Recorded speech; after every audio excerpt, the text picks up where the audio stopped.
Hello बड़े friends, कैसे हैं आप सभी दोस्तों। ये है lecture number 3 of intro to cost. Sir ऐसे कितने लेक्चर और इंट्रोडक्शन होने वाले हैं, तो एक और लेक्चर होगा, then we will start labour costing. और आज मैं आपको एक मैजिक दिखाऊंगा, छोटा सा magic.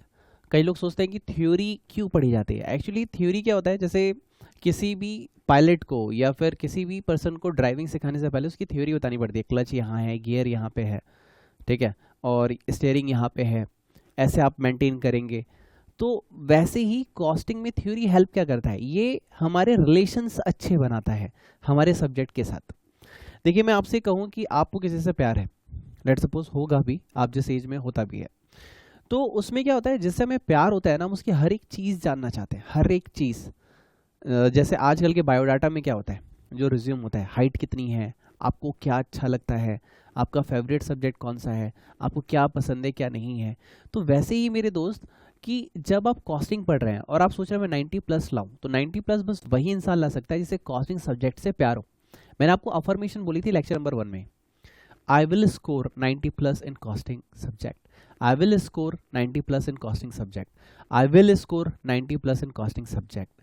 Costing is my best subject. Costing is my best subject. Costing is my best subject. I am easy to recall and solve costing all problems. I am easy to recall and solve costing all problems. Thanks God, thanks universe, thanks teacher to guide me, to teach me the costing subject. ये affirmations आपको use करनी है। इससे ना आप connection बढ़ा पाओगे, relation बढ़ा पाओगे। और जिस दिन आपका रिलेशन सब्जेक्ट के साथ हो जाएगा ना, आपको कोई टीचर नहीं चाहिए होगा, आप खुद से अपने नोट्स के थ्रू, खुद के through you will become the expert. Expert में एक नॉर्मल पर्सन में पता है क्या फ़र्क होता है। एक नॉर्मल इंसान उस काम को एज अ जॉब करता है, और एक्सपर्ट जो होता है उस काम को एज अ पूजा करता है, प्रेयर करता है। प्रेयर में प्यार होता है अपने गॉड के लिए, अपने टीचर के लिए, अपने मालिक के लिए। और जॉब में फॉर्मेलिटी होती है कि भैया 8-10 घंटे की जॉब है, बस काम करना है। तो now you decide, you want to do costing as a job और as a love, as a prayer. जिस दिन तुम्हारी इबादत और शिद्दत ये सब्जेक्ट बन जाएगा, उस दिन इस सब्जेक्ट से तुम्हें किसी टाइप का डर नहीं लगेगा। उस दिन you feel love with costing. जैसे कहते हैं ना आई एम इन लव, तो आपको बोलना I am in love with costing. Okay, चलिए, तो पहले रिवीजन कर लेते हैं। हमने जो 2 लेक्चर में पढ़ा, एक लेक्चर और मैं आपको दूंगा, देन उसमें कुछ इंपॉर्टेंट कॉस्टिंग के एलिमेंट्स बताने हैं, जैसे संक कॉस्ट हो गया, डिटर्मिनेशन कॉस्ट हो गया, पीरियड कॉस्ट हो गया, वो बता के फिर हम कॉस्टिंग के बैकग्राउंड को ओवर करेंगे, इंट्रो को क्लोज करेंगे, एंड लेबर कॉस्टिंग का सब्जेक्ट टॉपिक जो है वो स्टार्ट करेंगे। ओके, इंट्रोडक्शन में हमने क्या क्या पढ़ना है, तो देखो पहले हमने पढ़ा था Michael E porter. Michael E porter ने अपनी जेनरिक कॉम्पिटिटिव स्ट्रेटजीज बनाई थी, जिसमें उसने कहा कि 3 टाइप से आप रूल कर सकते हो मार्केट को। सर मार्केट को रूल क्यों करना है, क्योंकि देखिए बहुत सारे लोग मार्केट में आते हैं, बहुत सारे लोग जाते हैं। मार्केट में टीचर बहुत सारे हैं, लेकिन हर टीचर आपको पसंद नहीं आएगा। मार्केट में शूज़ बहुत सारे हैं, लेकिन हर शूज़ के साथ आप कनेक्ट नहीं करेंगे। फ़ोन तो हर कोई होता है, फ़ोन हो तो आईफोन होना चाहिए, स्मार्ट तो फ़ोन भी होता है, लड़का तो हैंडसम होना चाहिए। अभी गुरु गोपाल दत्त सर का एक ना वीडियो वायरल हुआ था, तो वही मैं कह रहा हूँ कि आपको टॉप पे आना है। कैसे आओगे आप, तो 3 तरीके हैं आपके पास। पहला तरीका है डिफरेंशिएशन, जो आईफोन फॉलो करता है। उसके बाद है फोकस, जो ये कहता है नाइकी का स्टाइल, कि भैया हमें एज मैटर नहीं करती, हमें मैटर करता है कि हमें एथलीट फॉलो करें। If you are athlete you can follow the Nike. Okay, now the cost leadership. Cost leadership क्या कहता है कि हम कम से कम लागत पे, कम से कम कॉस्ट पे बेस्ट से best product and service deliver करने वाले हैं। Okay, now my dear friend, concept number 1, cost. Cost क्या होता है, तो मैंने आपको सिंपली बताया, आपकी पॉकेट से जो जा रहा है उसके बदले में आपको जो मिल रहा है। तो इसमें 2 टाइप से डेफिनेशन होती है, बिजनेस के एंगल से कि इतनी लागत में हम क्या दे रहे हैं, और कस्टमर के एंगल से इतनी लागत में, इस कॉस्ट में हमें क्या मिल रहा है। ओके, इसके बाद कॉस्ट अकाउंटिंग क्या है, तो इसमें हमने बिगिन और एंड में बात की थी कि ये एक प्रोसेस होती है अकाउंटिंग की, जिसमें हम देखते हैं इनकम हुई तो कैसे, किस बेस पे, एक्सपेंडिचर हुआ तो किस बेस पे, एंड किस पे होता है कि पीरियडिकल स्टेटमेंट्स को हम प्रिपेयर कर रहे हैं, जो रिपोर्ट जो है वो हम बना रहे हैं। क्यों बना रहे हैं, ताकि हमें पता चले कि हमारी कितनी लागत लग रही है। मैनेजमेंट अकाउंटिंग क्या है, मैनेजमेंट क्या सबको बताने वाली चीज़ है, नहीं, ये पर्सनल होती है, हमारे बिजनेस के अंदर की बातें होती है, सबको बताने वाली नहीं होती। क्यों होती है, ताकि हम प्लानिंग कर पाए, ऑर्गेनाइज कर पाए, कंट्रोल कर पाए, डिसीजन मेकिंग कर पाए। ओके, उसके बाद है cost management. Sir cost management क्या है? कॉस्ट मैनेजमेंट एक एप्लीकेशन है sir to the principle. Sir ये वाला एप्लीकेशन नहीं है, एप्लीकेशन मतलब अप्लाई करना। ओके, क्या अप्लाई कर रहे हैं आप? अकाउंटिंग कॉन्सेप्ट्स को अप्लाई कर रहे हैं, आप एनालिसिस को अप्लाई कर रहे हैं, प्रेजेंटेशन को अप्लाई कर रहे हैं। और क्यों कर रहे हैं? टू प्रोवाइड, ताकि हमें मिल सके, क्या मिल सके? इंफॉर्मेशन नीडेड, जो हमें इंफॉर्मेशन चाहिए वो मिल पाए। और उसके बाद आप क्या करोगे? हम प्लान करेंगे, मॉनिटर करेंगे एंड कॉस्ट को कंट्रोल करेंगे। उसके बाद हमने कॉन्सेप्ट नंबर 2 स्टार्ट किया था लास्ट सेशन में। इसमें देखो मुझे बहुत ज़्यादा आपको नहीं डील करना, क्योंकि ये आपका बेस्ट टॉपिक वैसे भी होने वाला है, क्योंकि इसके 3 चैप्टर ऑटोमेटिक है। लेकिन इंट्रोडक्शन था तो मैंने बहुत डिस्कस किया। समराइज करते हैं कॉस्ट की क्लासिफिकेशन को on the basis of element and on the basis of traceability. Element के बेसिस पे मटेरियल होता है, लेबर होता है और एक्सपेंसेस होते हैं। ट्रेसेबिलिटी में डायरेक्ट मतलब एक होता है डायरेक्ट कॉस्ट, एक होता है इनडायरेक्ट कॉस्ट। तो यहाँ पे हमने देखा मटेरियल में भी डायरेक्ट होता है, इनडायरेक्ट होता है, लेबर में भी डायरेक्ट होता है, इनडायरेक्ट होता है, एक्सपेंसेस में डायरेक्ट होता है, इनडायरेक्ट होता है। तो sum of all direct expenses यानी material, labour, overhead, sum of all direct expenses is known as prime cost and sum of all indirect expenses यानी indirect material, indirect labour, indirect expenses is known as overhead. तो ये थी कहानी अब तक की जो हमने डिस्कस की है। ओके, नाउ अब हमें क्या पढ़ना है? आज मैं आपको कॉस्ट शीट बताने वाला हूँ। सर कॉस्ट शीट तो हमने पहले भी पढ़ रखा है, लेकिन उसका तो चैप्टर, अरे भाई बेसिक फॉर्मेट सिखाना है। क्यों सिखाना है? क्योंकि आने वाले चैप्टर में कोई सा भी अगर मैं चैप्टर पिक करता हूँ 90% चांसेस है कि कॉस्ट शीट वहाँ पे लगेगा। तो मैं पहले ही कॉस्ट शीट का एक फॉर्मेट दूंगा, क्योंकि जितना आपने सीख लिया है उससे आप कॉस्ट शीट को थोड़ा सा दिमाग में टच कर पाओगे। सर क्या है कॉस्ट शीट? आइए मैं बताता हूँ आपको। तो कॉन्सेप्ट नंबर 3 आज हम डिस्कस करने वाले हैं। ओके, और आज हो सकता है 2-3 कॉन्सेप्ट और करने वाले हैं। हाँ, पढ़ने से पहले हमारा तरीका, पहले गणेश जी को याद कर लेते हैं। हे विघ्नहर्ता गणेश, आपको प्रणाम। आपकी ब्लेसिंग मुझे चाहिए, आपकी कृपा मुझे चाहिए, ताकि मेरी लाइफ के सारे विघ्न हट सके। और आपकी कृपा से, आप रिद्धि सिद्धि बुद्धि के दाता हैं, मुझे भी रिद्धि सिद्धि बुद्धि प्राप्त हो। हे माँ सरस्वती, आपको प्रणाम। सरस्वती महामाये दिव्यते स्वरूपनी हंस वाहिनी समायुक्ता विद्यादानम करो तुम। हे माँ, तुम ज्ञान की देवी हो, मुझ पर कृपा करो ताकि मुझे भी ज्ञान मिले, मैं भी अपनी लाइफ में, अपने एग्ज़ाम में, अपने कैरियर में आपके ज्ञान को अप्लाई करके अपनी लाइफ को एनहेंस कर पाऊँ। हे माँ, मुझ पर ब्लेसिंग्स दे। ओम गम गणपति नमः। ओके, अब हाँ, स्टाइल आपको पता चल गया। आपने 2 लेक्चर और कर लिए, ठीक है। एक इंट्रो भी दिया था मैंने कि मैं कॉस्टिंग बिगिनर बैच बना रहा हूँ। तो आप सभी से रिक्वेस्ट है वीडियो को लाइक जरूर करें, और गणपति जी के लिए, माँ सरस्वती की ब्लेसिंग्स के लिए वीडियो को लाइक जरूर करें। चैनल सब्सक्राइब नहीं किया तो सब्सक्राइब कर लें। कमेंट बॉक्स में जाके लिखें जय माँ सरस्वती, गणपति बप्पा मोरिया, लिखिए।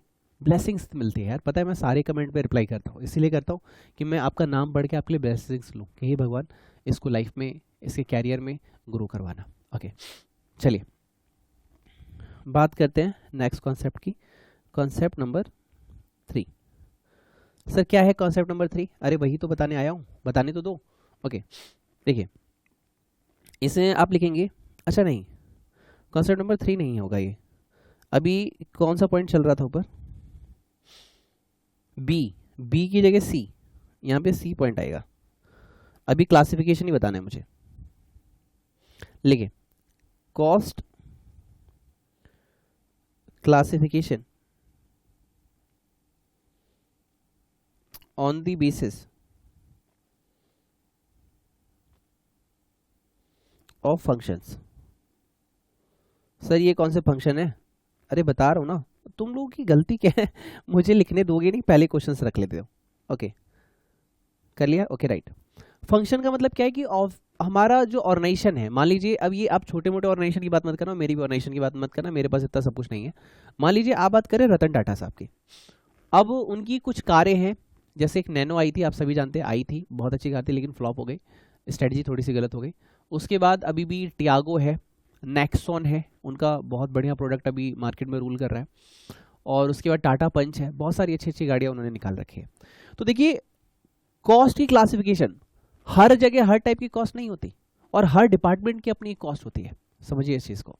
तो आप इसे बोल सकते हैं as a department wise, function wise. जैसे अगर हम on the basis of function की बात करें तो क्या क्या कॉस्ट हो सकती है, आइए देखते हैं। देखिए सबसे पहले है फैक्ट्री कॉस्ट या फिर प्रोडक्शन कॉस्ट। यहां पे ब्रैकेट में लिखना है डिटेल इन ओवरहेड टॉपिक, आपका ओवरहेड का एक चैप्टर है, उसमें मैं बहुत अच्छे से बताऊंगा, लेकिन यहाँ मैं थोड़ा सा टच कर रहा हूँ, ठीक है। फैक्ट्री और प्रोडक्शन कॉस्ट क्या होती है? फैक्ट्री कॉस्ट, ये फॉर दिख नहीं रहा, फैक्ट्री ओके। फैक्ट्री कॉस्ट क्या होती है? वो कॉस्ट जो फैक्ट्री में लगती है, या फैक्ट्री की सारी कॉस्ट को हम फैक्ट्री कॉस्ट बोलते हैं, प्रोडक्शन की सारी कॉस्ट को हम प्रोडक्शन कॉस्ट बोलते हैं। तो यहाँ पे क्या बोला गया? फैक्ट्री में लगने वाली कॉस्ट। सर फैक्ट्री अलग होता है, ऑफिस अलग होता है? हाँ, फैक्ट्री अलग होता है, ऑफिस अलग होता है। फैक्ट्री में लेबर्स होते हैं या मशीनरीज होती हैं, वहां रॉ मटेरियल को प्रोसेस किया जाता है, अलग अलग डिपार्टमेंट है। अच्छा, मतलब आप ये बोल रहे हो फंक्शन यानी फैक्ट्री के फंक्शंस की कॉस्ट फैक्ट्री कॉस्ट होगी। हाँ, फैक्ट्री में होने वाली कॉस्ट, लगने वाली कॉस्ट फैक्ट्री की फैक्ट्री कॉस्ट होगी। ओके, उसको प्रोडक्शन कॉस्ट भी कहते हैं। ओके सर, थोड़ा थोड़ा समझा। ओके, डोंट वरी, इससे ज़्यादा समझना भी नहीं है, पूरा चैप्टर है, आराम से सीखेंगे। ओवरहेड में तकरीबन 10 से 12 लेक्चर हम उसमें टाइम लगाने वाले हैं। उसके बाद office and admin overhead. Sir office में और फैक्ट्री में क्या डिफरेंस होता है? मैं आपको बताता हूँ। ऑफिस में हम डील करते हैं, हमें किससे माल लेना है, किसको माल देना है, लेकिन उसकी जो प्रोसेस होती है ना, वो फैक्ट्री में होती है। नहीं समझे आप? आपको बुक मिल गई, ओके। एक है ऑफिस, जहां पे मैं अपने स्टाफ से बात करता हूँ किसको क्या काम करना है, नहीं करना है। एक है स्टूडियो, जहां पे वीडियो रिकॉर्ड करता हूँ। एक है प्रिंटिंग डिपार्टमेंट, जो बुक प्रिंट करके देता है। तो एज अ देखा जाए तो जो प्रिंटिंग डिपार्टमेंट है वो मेरे लिए क्या होना चाहिए? फैक्ट्री कॉस्ट, जो प्रिंटिंग का खर्चा है। समझ रहे आप? एक है ऑफिस का खर्चा, जैसे ऑफिस में क्लाइंट्स आ रहे हैं, जैसे आप कहीं भी बैंक में गए होंगे, बैंक का ऑफिस होता है, वहाँ पे आप जाते हैं, कैश डिपॉजिट करते हैं, कैश विड्रॉल करते हैं, वहाँ सीआरएम होते हैं, बैंक मैनेजर होते हैं, आपसे डील करते हैं। कभी भी बैंक के ऑफिस को बैंक फैक्ट्री नहीं कहेंगे, बैंक की कभी कोई फैक्ट्री नहीं होती। हाँ, आरबीआई की होगी जहाँ पे नोट छापे जाते हैं, वो हो सकता है। समझ रहे हैं आप मेरी बात को? थोड़ा सा दिमाग लगाइए। ओके ओके, नाउ एक खर्चा होता है, ये बड़ा इजीली आप ट्रेस कर लेंगे, सेलिंग एंड डिस्ट्रीब्यूशन। सर ये क्या होता है? ये फर्स्ट, ये सेकंड, ये थर्ड। सर ये होता है बेचने के खर्चे। बेचने के खर्चे जैसे मैंने आपको बेचा, सर बेचने में आपकी कॉस्ट, बुक कॉस्ट, ना ना ना ना ना, बेचने का खर्चा और भी होता है। मान लीजिए एप्पल का नाम नहीं लेते, वन प्लस का लेते हैं। अब वन प्लस का प्रोमो मैंने कई बार देखा, जैसे Tony star, I hope Avenger आप सबने देखी हो, एंड गेम सबने देखी हो। अब ये मत बोला नहीं देखी भाई, देख लेना, एंड गेम बहुत अच्छी मूवी है, बहुत कुछ सीखने के लिए मिलेगा, यूनिटी का मतलब समझ में आएगा तुमको, बहुत अच्छी मूवी है, देख लेना, मेरी रिकमेंडेशन है तुमको। और बोलो, प्रमोशन के लिए पैसा नहीं मिला है, बस बता रहा हूँ। अब उसमें क्या होता है, टोनी स्टार ने वन प्लस का प्रमोशन दिया। अभी अक्षय कुमार सर वायरल हो गए थे, अजय देवगन सर वायरल हो गए थे, वो कुछ खा रहे थे और उसका प्रमोशन कर रहे थे, खैनी वैनी कुछ था। तो फिर उन्होंने बोला नहीं नहीं, हमें तो पता ही नहीं था इसमें खैनी होती है। उन लोगों ने बाद में ये क्लेम किया कि हमको नहीं पता था कि इसमें क्या है, हमें लगा कि इसमें बहुत सारी चीज़ें होती होंगी, तो हमें नहीं पता था। तो सेलिंग के एक्सपेंस क्या होता है? जैसे सलमान भाई आज कुछ तूफानी करते हैं, तो वो जो प्रोडक्ट का प्रमोशन होता है वो सेलिंग एक्सपेंस होता है। डिस्काउंट देना, ऑफर देना, पैकेजिंग करना। जैसे आपको सीए कोचिंग में बहुत सारा मिलेगा, सेल पे स्पेशल डिस्काउंट, बर्थडे पे डिस्काउंट, वैलेंटाइन डे पे डिस्काउंट, आज ही ऑर्डर करें 50% डिस्काउंट, कल ऑर्डर किया तो 40%, उसके बाद किया तो 30%। मेरे को तो समझ में नहीं आता ये वाला गेम। तो सेलिंग एंड डिस्ट्रीब्यूशन क्या होता है कि अपने प्रोडक्ट को बेचने के लिए जो खर्चे होते हैं। सर ये फैक्ट्री में भी बेच सकते? अरे फैक्ट्री में मैन्युफैक्चरिंग होती है, बनता है, समझ क्यों नहीं रहे हो आप? ऑफिस में बातचीत होती है, लेन देन, बातचीत, कस्टमर से मिलना, क्लाइंट से मिलना। फैक्ट्री में नहीं होता वो, फैक्ट्री पर सिर्फ प्रोडक्शन होता है। सेलिंग डिस्ट्रीब्यूशन, अपने प्रोडक्ट को कैसे कस्टमर तक पहुंचाया जाए, सेलिंग एक्सपेंसेस, डिस्ट्रीब्यूशन एक्सपेंसेस। फिर अगला होता है रिसर्च का खर्चा, रिसर्च एंड डेवलपमेंट। सर ये क्या होता है? सर डेवलपमेंट में मैं और अच्छे से लिखूंगा, मेरा मन कर रहा है। ओके सर, डेवलपमेंट का खर्चा पता है क्या होता है? रिसर्च एंड डेवलपमेंट की मैं एग्जांपल लेता हूँ कोरोना वैक्सीन का। अब बहुत सारे कंपनीज ऐसी थी जो कि मेडिकल काम करती हैं, लेट्स सपोज वो मेडिसिन बनाती हैं। अब R&D करनी थी कि वैक्सीन बनाई जाए, इंडिया को कैसे बचाया जाए, क्योंकि कोरोना ऐसा फैल रहा है, वैक्सीन नहीं होगी तो कैसे लोग बचेंगे। तो वैक्सीन बनाने का खर्चा, R&D का खर्चा। एप्पल की बात करते हैं, एप्पल कंपनी हर साल लाखों करोड़ों इन्वेस्ट करती है आर&डी के ऊपर, क्योंकि आर&डी नहीं आएगी तो नया फोन सेल कैसे होगा। अभी आपको एक एग्जांपल देता हूँ, मारुति की एक कार चलती थी विटारा ब्रेजा, मेरे पास भी वही है। अब मारुति ने नई स्ट्रेटजी क्या बनाई, विटारा को अलग कर दिया, ब्रेजा को अलग कर दिया। उससे क्या हुआ, थोड़ा सा मार्केटिंग स्ट्रेटजी, समझो इस चीज को, आर&डी करनी पड़ी, थोड़ा सा डिजाइन चेंज किया, थोड़ा सा ऐसे चेंज किया, थोड़ा सा वैसे चेंज किया। और जब थोड़ी थोड़ी आर&डी नहीं करेंगे तो लोग आपके प्रोडक्ट में इंटरेस्टेड नहीं, अरे वही प्रोडक्ट चलाया जा रहा है, अरे वही चीज चली जा रही है, अरे ये तो ओल्ड ही है। लोग को नई चीजें पसंद है, क्योंकि समझो नोकिया क्यों फेल हो गया, क्योंकि उसने आर&डी नहीं की, उसने समय के हिसाब से खुद को नहीं बदला। कोडेक क्यों फेल हो गया, क्योंकि उसने अपने आप को समय से नहीं बदला। If you will updating your self with time, तो इसके लिए क्या चाहिए, आर&डी चाहिए। तो आर&डी की कॉस्ट आपकी एक फंक्शन कॉस्ट है। एक लास्ट मैं आपको शेयर करूंगा, quality control basis. Quality control basis, ये क्वालिटी कंट्रोल बेसिस क्या है भाई? क्वालिटी कंट्रोल बेसिस का मतलब क्या है, मान लीजिए आपने एक प्रोडक्ट बनाया, मान लीजिए मैंने ही अपनी बुक बना दी, कॉस्टिंग की बुक का नाम है विघ्नहर्ता costing book. Okay sir, ready हो गई? हाँ रेडी हो गई। अभी कौन से फेज में सर? वो है अभी क्वालिटी कंट्रोल बेसिस पे, हम उसमें चेक कर रहे हैं कि हम थोड़ा सा और सुधार स्पेलिंग में क्या कर सकते हैं, चीज़ों में क्या कर सकते हैं। क्वालिटी कंट्रोल मतलब आपने जो प्रोडक्ट बनाया है उसमें कोई कमी तो नहीं रह गई है, जो प्रोडक्ट आपने बनाया है वो उसी स्टैंडर्ड से बनाया जैसा कि आप कह रहे हैं। मान लीजिए आपने कोरोना वैक्सीन बना दी लोगों को बचाने के लिए, एक को लगाया और वो मर गया एग्जाम्पल, या उसको रिएक्शन हो गया, उसकी पूरी बॉडी लाल हो गई, तो क्या आपने जो प्रोडक्ट बनाया है वो ह्यूमन यूज के लिए है भी? मैं वैक्सीन की बात कर रहा हूँ। तो क्वालिटी कंट्रोल यही बताता है कि जो चीज़ बनी है उसके पीछे जो उसकी क्वालिटी है वो मेंटेन है कि नहीं है। क्योंकि आपने कॉस्टिंग में, जब मैंने आपको कॉस्टिंग का पहला टॉपिक सिखाया कॉन्सेप्ट नंबर 1, उसमें मैंने आपसे यही कहा कि मिनिमम कॉस्ट पे best quality, best product, best service देनी है। This is called cost leadership. समझ रहे हैं? ओके ओके ओके ओके, चलो मजा आया सर, थैंक यू। अब हम बात करेंगे कॉन्सेप्ट नंबर 3 की।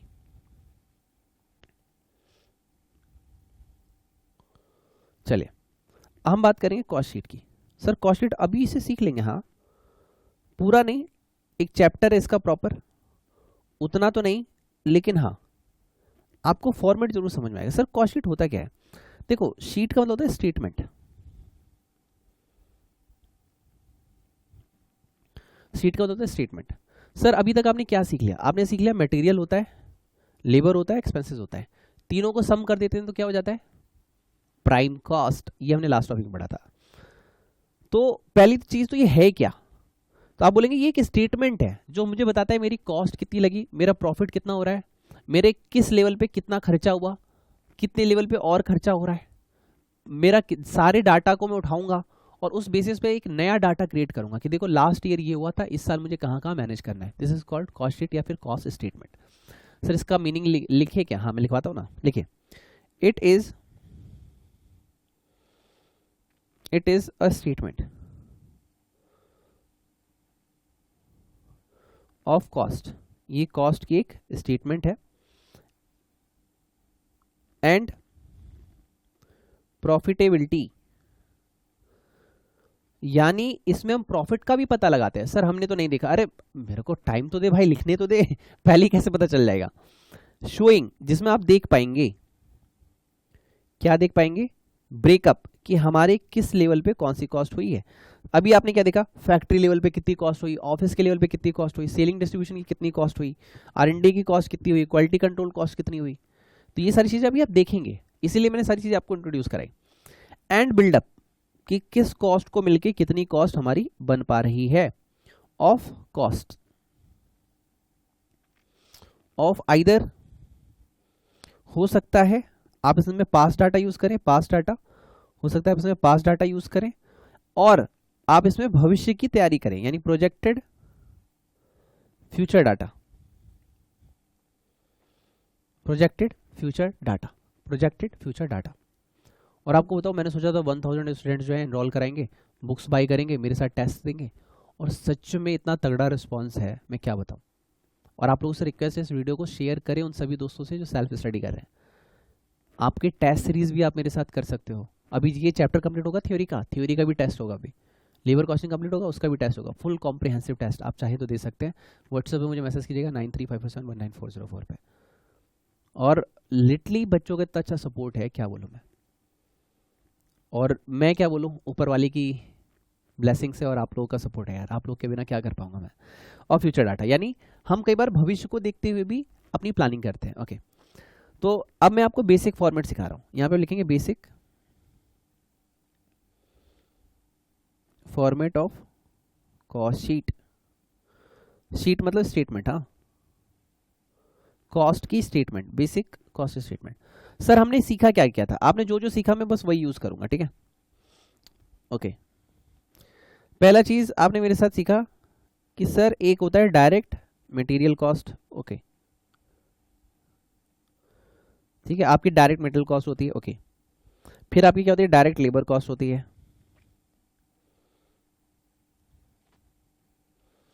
ओके ओके ओके ओके, उसके बाद आपका क्या होता है, डायरेक्ट एक्सपेंसेस। ठीक है, डायरेक्ट एक्सपेंसेस।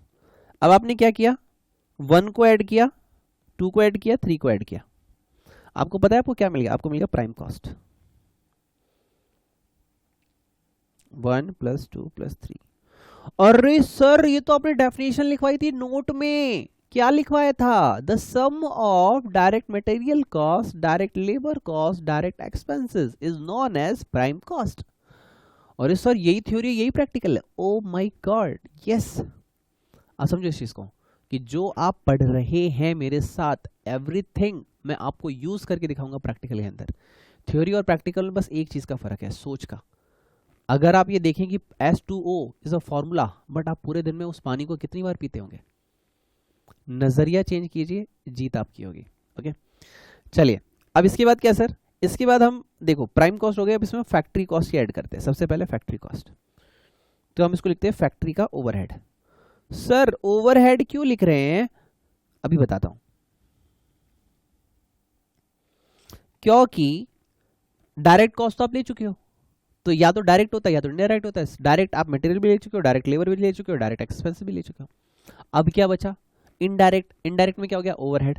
तो ओवरहेड के कितने बच्चे हो गए, ये देखो आप, ओवरहेड का बच्चा फैक्ट्री प्रोडक्शन कॉस्ट, ओवरहेड का बच्चा office administration overhead, selling, distribution, research, development. Sir इसके डायरेक्ट कॉस्ट नहीं भी हो सकते हैं, लेकिन इसके लिए हम ओवरहेड टॉपिक में देखेंगे। मैं बेसिक सिखा रहा हूं तो बेसिक की बात करेंगे, ठीक है।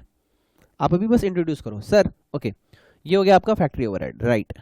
तो प्राइम कॉस्ट और फैक्ट्री ओवरहेड आपने इन्हें ऐड किया, तो ये क्या हो गया मिलके, ये हो गया आपका फैक्ट्री कॉस्ट, या फिर आप इसे वर्क कॉस्ट भी कह सकते हैं, काम करने की लागत। यानी अभी तक हमने अपने प्रॉफिट की बात नहीं की है, अभी हम खर्चे जोड़ रहे हैं। हमने डायरेक्ट खर्चा जोड़ा और फैक्ट्री का जितना खर्चा है वो जोड़ लिया, तो ये हो गया फैक्ट्री कॉस्ट। ओके, तो सर ये वाला था क्या फैक्ट्री कॉस्ट, जो भी आपने ऊपर लिखवाया था, हाँ ये तो ये वाला था। यानी direct material, direct labour, direct overhead में अगर हम फैक्ट्री के ओवरहेड को ऐड कर दें, एक बार दोबारा बोलना sir, direct material, direct labour and direct expenses में अगर हम फैक्ट्री ओवरहेड को ऐड कर दें, तो हमें फैक्ट्री प्रोडक्शन कॉस्ट या फिर फैक्ट्री कॉस्ट मिल जाता है, वर्क कॉस्ट मिल जाता है। ओके, ठीक है मेरे दोस्त। ओके, अब ये आ गया हमारे पास फैक्ट्री कॉस्ट। ठीक, फैक्ट्री कॉस्ट में कौन सी कॉस्ट ऐड होगी, तो अब जो कॉस्ट हमने ऊपर पढ़ी थी, quality cost, R&D cost, administration cost, वो सारी हम ऐड कर देंगे। तो आप यहाँ पे ऐड करेंगे फैक्ट्री कॉस्ट के बाद क्वालिटी कंट्रोल कॉस्ट,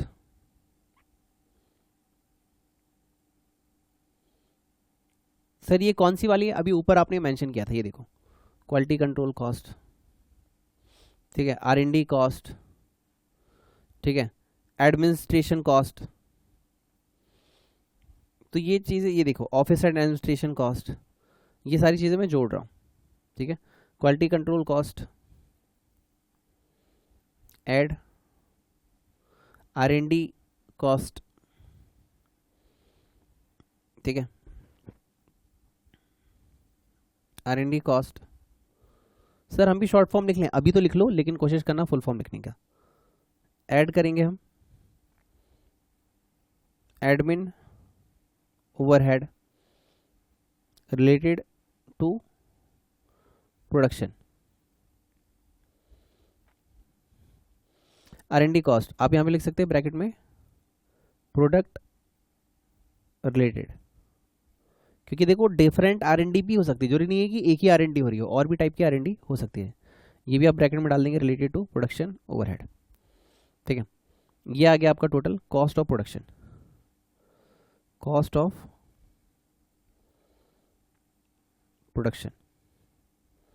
नाउ इसमें आप ऐड करेंगे कॉस्ट ऑफ प्रोडक्शन में एडमिनिस्ट्रेशन कॉस्ट। सर अभी तो ऊपर ऐड किया था, हाँ किया था। इसमें कौन सा कर रहे हैं, इसमें है आपका जनरल। ऊपर वाले में क्या था, प्रोडक्शन से रिलेटेड, मतलब हमारा एडमिन कॉस्ट उसका था जो कि था प्रोडक्शन से रिलेटेड। यहाँ पे मैं कर रहा हूँ जनरल, यानी हो सकता है कि 2 या 3 वैरायटी भी हो सकती है, तो जो वैरायटी जहाँ पे खर्चा जहाँ का होगा वहाँ पे हम एट्रीब्यूट करेंगे। बाकी टेंशन मत लो, कॉस्ट शीट का अपने आप में एक चैप्टर है, वहाँ भी आप सीखोगे, ओवरहेड का भी अपने आप में एक चैप्टर है, वहाँ पे भी सीखोगे। अभी मैं बेसिक के तौर पे बता रहा हूँ, तो अभी बस लिख लो, ये आपको हेल्प करेगा अदर चैप्टर में जब भी इसकी ज़रूरत पड़ेगी तब। ठीक है, अच्छा अभी हम इसको क्लोज नहीं करेंगे, अभी इसमें एक खर्चा और ऐड करेंगे, add selling and distribution cost overhead. ठीक है, ये आ गया टोटल आपका कॉस्ट ऑफ सेल्स। अब कॉस्ट ऑफ सेल्स का मतलब समझते हैं आप, कॉस्ट ऑफ सेल्स का मतलब होता है कि हमने जो प्रोडक्ट रेडी किया उसकी ओवरऑल कॉस्ट कितनी है। हमने जो प्रोडक्ट रेडी किया, मेरे वर्ड को दोबारा सुनना, हमने जो प्रोडक्ट रेडी किया उसकी ओवरऑल कॉस्ट कितनी है, this is cost of sales. ठीक है, यानी जो प्रोडक्ट हमने सेल के लिए रेडी किया उसकी कॉस्ट कितनी है। ओके सर बेच दे क्या, नहीं, अभी इसमें प्रॉफिट लॉस भी होगा, तो आप इसमें करेंगे ऐड स्लैश लेस प्रॉफिट और लॉस। अगर आपको प्रॉफिट ऐड करना है तो वो, और लॉस, सर लॉस भी होता है, हाँ जी लॉस भी होता है, हाँ ये भी सीखेंगे हम, डोंट वरी, बट टाइम दीजिए, अभी इंट्रोडक्शन में मैं सारी चीज़ें नहीं बता पाऊंगा। ये हो गया आपका सेल्स। 10 भाइयों और बहनों, आपके सामने है कॉस्ट शीट का फॉर्मेट। सर ये लिखने का टाइम दोगे, ओके देता हूँ, थोड़ा सा टाइम देता हूँ, लिख लो आप।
लेडीज एंड जेंटलमैन आइए शुरुआत करते हैं। ओके तो अब मैं आपको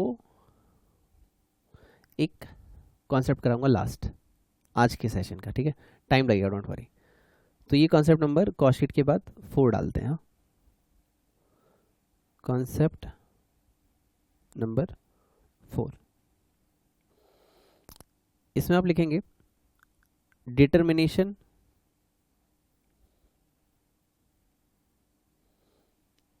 and objective of cost accounting.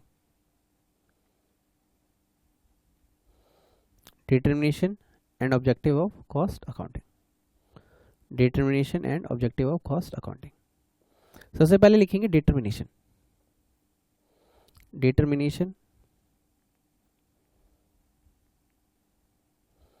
Determination of cost accounting.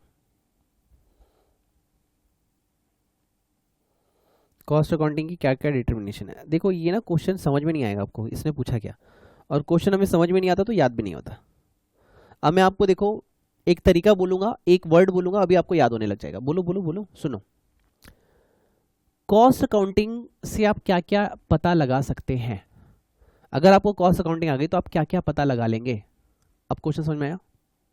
लिखिए, हिंदी में लिखिए, कॉस्ट अकाउंटिंग से क्या पता लगाया जा सकता है। अच्छा एक बात और बताना, तुमने क्लासेस कभी ना कभी की होगी, मोस्टली ये वीडियो वही देख रहे होंगे जिन्होंने अपने पैसे गवा दिए कहीं ना कहीं कोचिंग इंस्टीट्यूट में और उसके बाद मेरे वीडियोस देख रहे हैं। बहुत कम होंगे जो फ्रेशर स्टूडेंट होंगे, उनके लिए नहीं है, जो रिपीटर्स हैं उनके लिए, जो देख रहे हैं और इस बार 90 और 100% करना है उनके लिए। कैसा लग रहा है आपको? आपने पहले भी क्लासेस की थी, क्या आप इतने डेप्थ पे सीख रहे थे? और नहीं सीख रहे थे तो यही वजह थी कि आपका अटेम्प्ट लग रहा था, बट इस बार नहीं लगेगा। इस बार ग्रुप 1 में आपको ये सब्जेक्ट 90+ जो है वो देखे जाएगा। ओके, लगाया जा सकता है। ओके, तो देखिए सबसे पहले क्या क्या पता लगाया जा सकता है। देखो इससे आप पता लगा सकते हैं सेलिंग प्राइस, कि मेरे प्रोडक्ट की लागत कितनी होगी। ये देखो, ये जो आपने सेल्स लिखा ये इनडायरेक्टली क्या था, सेलिंग प्राइस था ना। मेरे प्रोडक्ट की सेल कितनी होगी। ओके, आप इससे पता लगा सकते हैं शॉर्ट टर्म डिसीजंस, कि हम प्रोडक्ट बेचें या ना बेचें। शॉर्ट टर्म डिसीजंस, कि प्रोडक्ट बेचना है नहीं बेचना है, प्रॉफिट होगा लॉस होगा, कुछ तो आइडिया लगेगा। फिर आप लिखेंगे फोरकास्ट या फिर बजट। इसका मतलब क्या हुआ, बजट का मतलब तो आपने सुना ही होगा क्योंकि आप सीए में कोर्स के अंदर हैं। बजट का मतलब क्या होता है कि आज को देख के हम आइडिया लगाते हैं कि फ्यूचर में हम प्रॉफिट कमाएंगे कि लॉस कमाएंगे। अगर मान लीजिए हमारे प्रोडक्ट का रेट अगर 10 रुपये बढ़ जाता है तो क्या प्रॉफिट होगा लॉस होगा। हमारे अगर लेबर के चार्जेस 10 रुपये और बढ़ जाते हैं तो प्रॉफिट होगा लॉस होगा। This is called budget. आज के पास्ट डाटा को लेके हम फ्यूचर प्रेडिक्ट करते हैं, this is called budget. Okay, इसके बाद आप यहां पे एक पॉइंट लिखेंगे, break even point. Break even point, break even point. Break even point क्या है? मार्जिनल कॉस्टिंग में आप इसे अच्छे से सीखेंगे, और एक एफएम का सब्जेक्ट है रेशियो, उसके अंदर आप बहुत अच्छे से सीखेंगे। अभी मैं समझाने की कोशिश करता हूं। ब्रेक इवन पॉइंट वो पॉइंट होता है जहां नो प्रॉफिट नो लॉस होता है। No profit no loss. ये पॉइंट क्या कहता है कि देखो यार, तुम अपना बिजनेस कर रहे हो, प्रोडक्ट बेचने जा रहे हो, तुम्हें ये तो पता होना चाहिए कम से कम कितनी सेल कर लूं, कितनी यूनिट सेल कर लूं कि मुझे नुकसान ना हो, और कितनी यूनिट सेल करूंगा कि मुझे फायदा हो। This is called break even point. आपको कॉस्ट अकाउंटिंग पढ़ने के बाद ये सब जानने को मिलेगा। उसके बाद है वेरिएशन। लास्ट पॉइंट यहां पे मार्क करते हैं, वेरिएशन। वेरिएंसेस। वेरिएंसेस क्या होता है? वेरिएंसेस का एक एग्जांपल देता हूं, एग्जांपल 1 एंड एग्जांपल 2। मान लीजिए मैंने कहा था कि मटेरियल तुमको बाय करना है 10 रुपए में, ये हमारी कंपनी का स्टैंडर्ड है, मतलब 10 रुपए में हम बाय करते हैं। तुमने क्या किया, 12 रुपए का बाय किया, दिस इज कॉल्ड एक्चुअल। तो हमें लॉस कितने का हुआ? लॉस हुआ 2 रुपीज का, दिस इज कॉल्ड वेरिएंस। इसको बोलते हैं प्राइस वेरिएंस। ये स्टैंडर्ड कॉस्टिंग के अंदर आप सीखेंगे।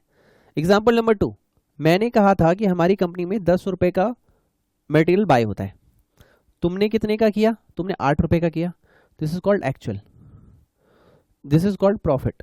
प्रॉफिट नहीं, बट सिंपल वे में बोल रहा हूं, अभी बेसिक के लिए बोल रहा हूं। बेसिक यहां पे लिख लेना, बेसिक, क्योंकि मैं बहुत कुछ तो बेसिक में बता नहीं पाऊंगा, लेकिन एक आइडिया जरूर दे पाऊंगा।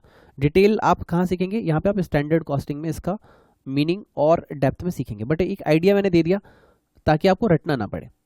तो यहाँ प्रॉफिट कितने का हो गया सर? 2 रुपए का, ये भी आपका वेरिएंसेस है, ठीक है। अभी स्टैंडर्ड कॉस्टिंग में प्रॉफिट लॉस नहीं लिखा जाता, वेरिएंसेस 2 रुपीज वेरिएंसेस, अगर पॉजिटिव है यानी फायदा हुआ, ब्रैकेट में डाल दिया यानी माइनस हुआ था, दैट्स इट। ये हम और सीखेंगे। तो हमने पूछा डिटर्मिनेशन, डिटर्मिनेशन मतलब कि भैया जी अगर आप कॉस्ट अकाउंटिंग पढ़ते हैं तो आपको क्या क्या जानने के लिए मिलता है। सर सेलिंग प्राइस कैसे निकलेगा वो पता चलता है, शॉर्ट टर्म डिसीजन मतलब प्रॉफिट होगा लॉस होगा वो जानने के लिए मिलता है, फोरकास्ट बजट यानी हम फ्यूचर को प्लान कर पाएंगे, और ब्रेक इवन पॉइंट यानी हमारा नो प्रॉफिट नो लॉस का कितना सेल होना चाहिए वो पता लगा पाएंगे, कितनी यूनिट बेच देंगे तो हमें नुकसान नहीं होगा ये जान पाएंगे, कितनी यूनिट बेचेंगे तो प्रॉफिट होगा ये जान पाएंगे। वेरिएंसेस मतलब कि हमें नुकसान हो रहा है खरीदने बेचने पे, या वेरिएशन सिंपल सा एग्जांपल, 10 रुपए का प्रोडक्ट 12 में लाए तो नुकसान हो रहा है, 10 का 8 में लाए तो फायदा हो रहा है। ये वेरिएंसेस जो है हम स्टैंडर्ड कॉस्टिंग के अंदर सीखेंगे। ओके सर एक पॉइंट और लिखवाए थे आप अभी, सर एक बात तो और बोले, हाँ आपसे पढ़ने मजा आ रहा है, thank you thank you thank you. Video को लाइक नहीं किया प्लीज कर देना। गणपति बप्पा नहीं आपने बोला, विघ्नहर्ता गणेश की जय नहीं बोला तो कमेंट में जरूर बोलिएगा। सरस्वती माता को ब्लेसिंग नहीं लिया आपने तो प्लीज लीजिएगा, क्योंकि ये मेरा कमाल नहीं है, जब भी मैं उनका नाम लेता हूँ ना तो मेरे गले से सरस्वती माँ अपने आप निकलती हैं। जो मैं आपको एग्जांपल दे रहा हूँ लिटरली इसमें मेरा कुछ नहीं है, माँ की ब्लेसिंग्स है इसलिए हो रहा है, और मैं चाहता हूँ ये ब्लेसिंग्स तुमको भी मिले, इसलिए जाके कमेंट में लिखो ताकि मैं भी तुमको बोलूँ गॉड ब्लेस यू और तुम्हारा चमत्कार हो और तुम 90 स्कोर करो 100%। आज से तुम्हारा टारगेट 90 प्लस होगा, तब जाके 80 प्लस लाओगे। शुरू में सोचोगे भगवान किसी तरह से बस पास करा दे, अरे यार भीख क्यों मांग रहे हो यार, इस लायक बनो कि एग्जामिनर तुम्हें पास करे। समझ रहे हो मेरी बात को। अब है हमारे पास objective of cost accounting. Objective of cost accounting.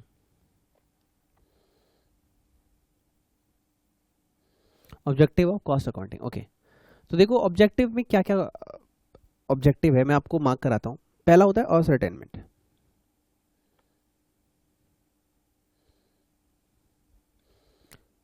Ascertainment यानी आपको पता लगाना होता है, ऑब्जेक्टिव मतलब पता लगाना। एग्जांपल लेते हैं प्राइस, हमारे प्रोडक्ट का प्राइस क्या होगा कैसे पता लगाओगे, तो कॉस्ट अकाउंटिंग इसमें आपकी हेल्प करेगा कि आपको अपने प्रोडक्ट का प्राइस कितना रखना चाहिए हम आपको बताएंगे। ठीक है, इसमें दो वर्ड एक साथ होते हैं, कंट्रोल एंड रिडक्शन। एग्जाम के लिए super high important question, 5 star यहां पे लगा लेना। मैं नेक्स्ट लेक्चर में इसके ऊपर पूरा नोट लिखवाऊंगा, अभी नहीं लिखवा रहा, अभी बस समझा रहा हूं। एग्जाम्पल लेते हैं, एक वीएम सर, मेरा नाम विनीत मिश्रा है, अपना ही नहीं लेता हूं।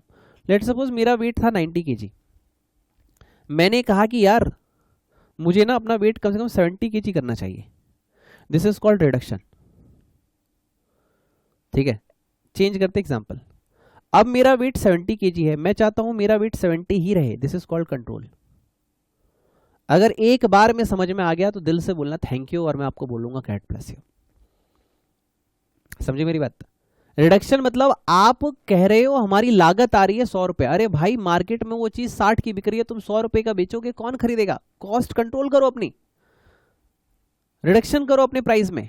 तो आपने 100 से कितना किया 60, अरे सर हमारी लागत 60 से 70 होने वाली है, ओ 60 में बिकना चाहिए, कौन खरीदेगा महंगा बेचोगे तो। रिडक्शन मतलब जो आप अपनी कॉस्ट को पहले से कम करते हैं, और जितनी कॉस्ट है जब आप उसे ही मेंटेन करते हैं तो उसे कहते हैं कंट्रोल करना। सर बहुत बढ़िया समझाए हो, मजा आ गया, थैंक यू, कबूल है कबूल है। Okay now last comparison. Comparison sir, comparison एक बहुत बढ़िया चुटकुला था, जरा सुनाते हैं आपको। हाँ सर आपके ना बोलने में वो वाला स्वैंग आता है। सर आप कहाँ से बिलोंग करते हैं। सर मेरा बर्थ प्लेस दिल्ली है लेकिन बनारस को बिलोंग करता हूँ, तो आपको लगेगा कि थोड़ा सा वो वाला टोन आ रहा है, वो घर की वजह से नहीं आ रहा, ये मेरा स्टाइल है, जैसे सबका एक सिग्नेचर स्टाइल होता है ना, वैसे मेरा। तो ये क्या बोलता है कंपैरिजन, जैसे आपके नंबर कभी कम आए हो, लड़कों की स्पेशली बात करते हैं, लड़के का नाम रख लेते हैं भोला। भोला के पापा उसका कान दबाते हुए, देख सामने वाली गुप्ता जी की लड़की को, तेरी क्लास में पढ़ती है, तेरे कितने नंबर आए 50, उसको देख 80 मार्क्स लाई है। किससे पढ़ती थी, विनीत मिश्रा सर से, और तुम किससे, विनीत मिश्रा। अरे तो हमको काहे बदनाम कर रहे हो यार, वो तो बच्चे का दिमाग अपना अपना होता है, हंस लो हंस लो हंस लो। तो क्यों नहीं लाया, तेरा ध्यान पढ़ाई पे नहीं था। जब सेम कंपनी के दोनों प्रोडक्ट हो, यानी ललिता जी और गोलू जी एक के डिपार्टमेंट के हैं, विनीत सर के स्टूडेंट है, तो दोनों के नंबर अलग अलग क्यों? This is called comparison. When you compare interfirm और इंट्राफॉर्म, एक होता है कंपैरिजन इंटरफॉर्म। इंटरफॉर्म मतलब होता है बिटवीन टू,